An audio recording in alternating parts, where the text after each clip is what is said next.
పాకిస్తాన్లోని ఉగ్ర స్థావరాలపై భారత్ చేసిన దాడులను సమర్థించింది ఇజ్రాయెల్. ఉగ్రవాదానికి వ్యతిరేకంగా భారత్కు మద్దతు తెలిపింది. ఉగ్రవాదులు ఎక్కడ దాక్కున్నా సరే వదిలిపెట్టేది లేదని తెలిపింది ఇజ్రాయెల్. పాకిస్తాన్పై భారత రక్షణ దళాలు జరిపినటువంటి సర్జికల్ స్ట్రైక్స్ ను స్వాగతిస్తున్నామని అన్నారు అసదుద్దీన్ ఓవైసీ. పహల్గాం లాంటి మరొక ఉగ్రవాద దాడి జరగకుండా పాకిస్తాన్ కు గుణపాఠం నేర్పాలని అన్నారు. పాకిస్తాన్లోని ఉగ్రవాదుల స్థావరాలు పూర్తిగా ధ్వంసం చేయాలి అంటూ ఎక్స్ లో పోస్ట్ చేశారు ఓవైసీ.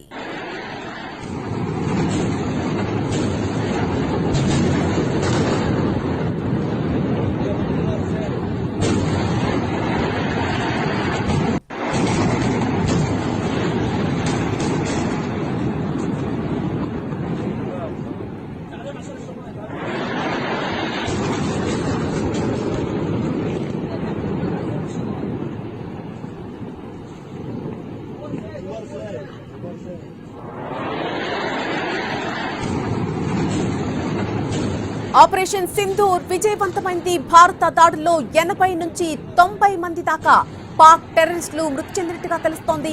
ఒక్క మురిక్కేలోనే 30 మంది వరకు ఉగ్రవాదులు మృతి చెందగా బహావల్పూర్ లో మరొక 30 మంది వరకు ఉగ్రవాదులు చనిపోయారు.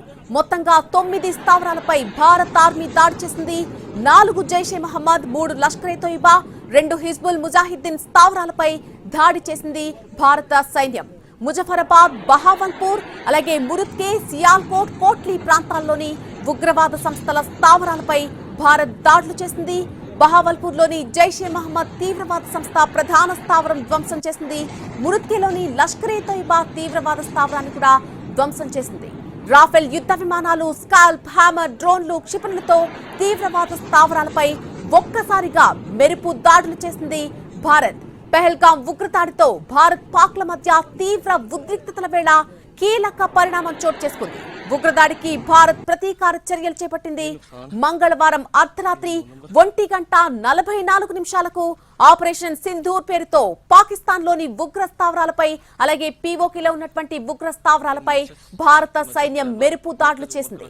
భారత ఆర్మీ, ఎయిర్ ఫోర్స్, నేవీ బలగాలు సంయుక్తంగా ఈ దాడులు నిర్వహించాయి. మిసైళ్లతో లక్ష్యాలపై విరుచుకుపడ్డాయి.